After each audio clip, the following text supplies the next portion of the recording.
ગુજરાત હોય કે કોઈ પણ રાજ્ય, જ્યારે કોઈ નાની મોટી ચૂંટણી હોય, લોકસભા હોય કે વિધાનસભા હોય, ચૂંટણી નજીક આવે એટલે કોઈ પણ પક્ષ છે એમનું કામ એક જ છે કે એમની સામેનો જે વિરોધ પક્ષ છે તેમના નેતાને કઈ રીતે પાડવા, એમની સામે કેવા આક્ષેપો કરવા, જેથી કરીને લોકો છે એ પોતાના પક્ષની સાથે રહે અને એમની વાત માને.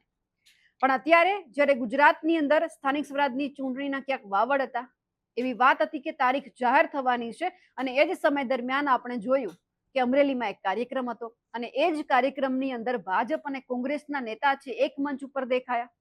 સ્વાભાવિક છે કે ચૂંટણી હોય એટલે એકબીજા નેતા છે એકબીજાના ટાંટિયા ખેંચવામાં પડેલા હોય છે. પણ અહીંયા કાર્યક્રમ એવો હતો કે જ્યાં મુખ્યમંત્રી ભૂપેન્દ્ર પટેલ હાજર હતા અને એ જ કાર્યક્રમમાં મંચ ઉપર સ્થાન આપવામાં આવ્યું હતું કોંગ્રેસના નેતાને. હવે વાત કંઈક એવી થઈ છે કે જે કોંગ્રેસને ક્યાંક અસર કરી શકે એમ છે.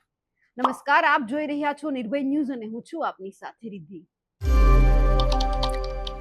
સ્વાભાવિક છે કે જ્યારે જ્યારે ચૂંટણી આવે છે ત્યારે એક પક્ષનું કામ એ હોય છે કે મતદારોને કઈ રીતે પોતાના તરફ રીઝવવા, અને બીજું કામ હોય છે કે પોતાના વિરોધીઓને કઈ રીતે જવાબ આપવો, અને ત્રીજું કામ હોય છે કે સામા પક્ષમાંથી જેમના કાર્યકર્તા છે, જેમના નેતા છે, એમને પોતાના પક્ષમાં કઈ રીતે લાવવા.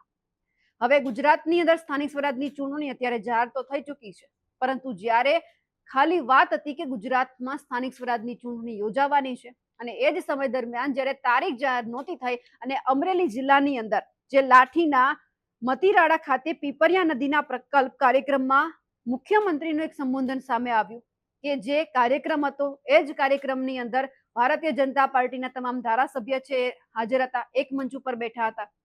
સ્વાભાવિક છે કે જ્યારે જ્યારે મુખ્યમંત્રીનો કાર્યક્રમ હોય કે પછી વિકાસના કામનો કોઈ પણ કાર્યક્રમ હોય એટલે આજુબાજુના જે જિલ્લાના ધારાસભ્ય છે તમામ હાજર રહે. પણ આ બધાની વચ્ચે સામે એ પણ આવ્યું કે કોંગ્રેસના જે નેતા છે તે પણ મંચ ઉપર હાજર હતા, તેમને પણ સ્થાન આપવામાં આવ્યું હતું. અને અચાનક ભૂપેન્દ્ર પટેલ છે એ બધા જ ધારાસભ્યનું નામ લેતા હતા, તો તેમનાથી એક નામ એ પણ લેવાયું જે કોંગ્રેસના પૂર્વ ધારાસભ્ય હતા ઠાકરસિંહ મેતલિયા, અને એમની જ સાથે સીધો સંવાદ કરવા લાગ્યા. પણ આ બધાની વચ્ચે સવાલ એ થયો કે જ્યારે ચૂંટણી નજીકમાં હશે, એક મંચ ઉપર ભાજપ અને કોંગ્રેસના જો નેતાઓ સાથે દેખાય તો પછી આમાં કોંગ્રેસને શું સમજવાનું. સારી વાત તો એ છે કે ભાજપ અને કોંગ્રેસના નેતા છે એક સાથે બેસે તો છે, લોકો માટે તો બેસે છે, ભલે પોતાના પક્ષ માટે બેસે કે ના બેસે, પણ લોકોને શું જોઈએ છે, લોકો માટે જ્યારે વાત આવે છે ત્યારે નેતાઓ આગળ આવે છે. ખાસ વાત તો એ કહી શકાય કે જ્યારે, અને એ જ વાત જે ઠાકરસિંહ મેતલિયા છે એમણે પણ હસતા હસતા એવું કહી દીધું કે મારો જે આખો વિસ્તાર છે એ વિસ્તારની અંદર કામ બધા કૌશિકભાઈ કર્યા છે. નાના મોટા કંઈ પણ હોય તો પછી આ વાતને કઈ રીતે માનવાની કે જો કામ બધા ભાજપે કર્યા છે તો પછી જ્યારે ચૂંટણી નજીક આવે છે તો કોંગ્રેસ કયા એવા મુદ્દા છે એ લઈ અને મેદાનમાં જશે કે આ કામ ભારતીય જનતા પાર્ટીએ નથી કર્યું. અહીંયા તો ક્યાંક વાત એ પણ આવી છે કે કોંગ્રેસના નેતા ખુદ એવું સ્વીકારે છે કે બધા જ કામ છે ભારતીય જનતા પાર્ટીના નેતાએ કરી દીધા છે, તો પછી અહીંયા કોંગ્રેસ પાસે કોઈ એવા મુદ્દા વધતા નથી. ખેર, જ્યારે આ આખો સંવાદ થયો, મુખ્યમંત્રી ભૂપેન્દ્ર પટેલે પણ કહી દીધું કે સારું છે, જે લોકો પાછળ હતા કે જે લોકો જૂના હતા એમના જ કારણે આપણે અહીંયા આવ્યા છીએ, જેથી કરીને આપણને કોઈ એક સારું મંચ મળ્યું છે. સૌથી પહેલા તો મુખ્યમંત્રી ભૂપેન્દ્ર પટેલને સાંભળીએ અને એ જ સમય દરમિયાન જ્યારે તેઓ સંબોધન કરતા હતા અને ઠાકરસિંહ મેતલિયા એમની સાથે જે સંવાદ થયો તે સાંભળીએ.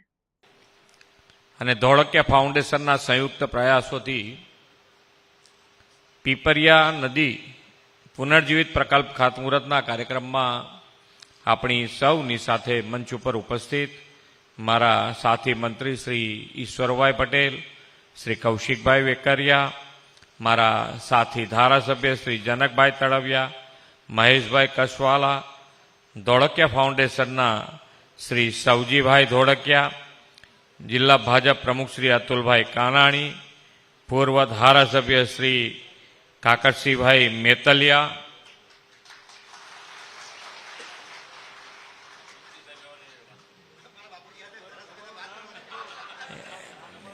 એમને પુનર્જીવિત કરી રહ્યા છે, અમે તો ના પાડે છે.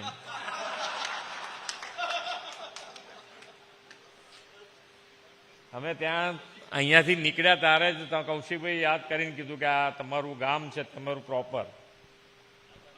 અને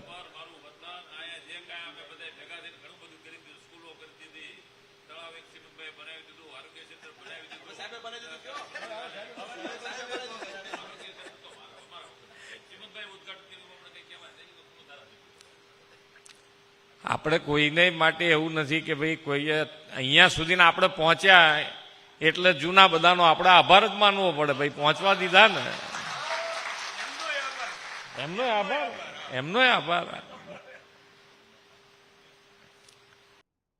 ગુજરાતની અંદર કોઈ પણ કાર્યક્રમ હોય, મુખ્યમંત્રી ભૂપેન્દ્ર પટેલ જ્યારે સંબોધન કરવા માટે ઉભા થતા હોય છે ત્યારે ક્યારેક તેઓ હસતા હસતા કોઈક સારી વાત કરી દેતા હોય છે. હવે અહીંયા આપણને ક્યાંક રાજનીતિની એક સારી સુવાસ પણ અહીંયા દેખાય કે જ્યાં એક મંચ ઉપર બધા જ નેતા, ભાજપ હોય કે કોંગ્રેસ, તેમના દેખાયા અને બધા હળીમળીને બેઠા હતા. જે કામ કર્યું એ કોંગ્રેસે સ્વીકાર્યું પણ ખરા કે ભારતીય જનતા પાર્ટીના જે નેતા છે કૌશિક વેકરિયા, તેમના દ્વારા જે કામ કરવામાં આવ્યા છે સારા છે. પણ ક્યાંક એવું લાગ્યું કે આ વાત તો કરવામાં આવી, ઠાકરસિંહ મેતલિયાએ કઈ પણ દીધું, કૌશિક વેકરિયા બધા કામ કર્યા છે, પણ ક્યાંક બધા જ લોકો એવું કહી રહ્યા છે કે આ વાત કરવાનો એક સાચો સમય નહોતો. કેમ? કારણ કે સ્થાનિક સ્વરાજની ચૂંટણી છે તે નજીકમાં આવી રહી હતી, તારીખ હજુ જાહેર નહોતી થઈ અને એ પહેલા જ વાત કરી દીધી. હવે ભારતીય જનતા પાર્ટી કે પછી લોકો જો આ વાતને પકડી રાખશે તો પછી કોંગ્રેસ માટે ક્યાંક કાઠું સાબિત થવાનું છે.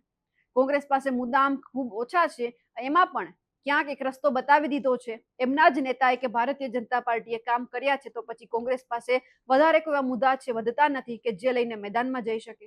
એટલે હવે એ પણ જોવાનું છે કે કોંગ્રેસ એક તરફ અસ્તિત્વની લડાઈ છે તે લડી રહી છે, આ બધાની વચ્ચે તેઓ કયા, જે અમરેલી જિલ્લો છે ત્યાં પણ પોતાનું જે વર્ચસ્વ છે તે જાળવી રાખે છે. આખી વાત થઈ તેમને લઈ આપ શું માનો છો કમેન્ટ કરીને ચોક્કસથી જણાવજો. સાથે જ અમારી નિર્ભય ન્યૂઝ ચેનલને લાઇક, શેર અને સબસ્ક્રાઇબ કરવાનું ભૂલશો નહીં. નમસ્કાર.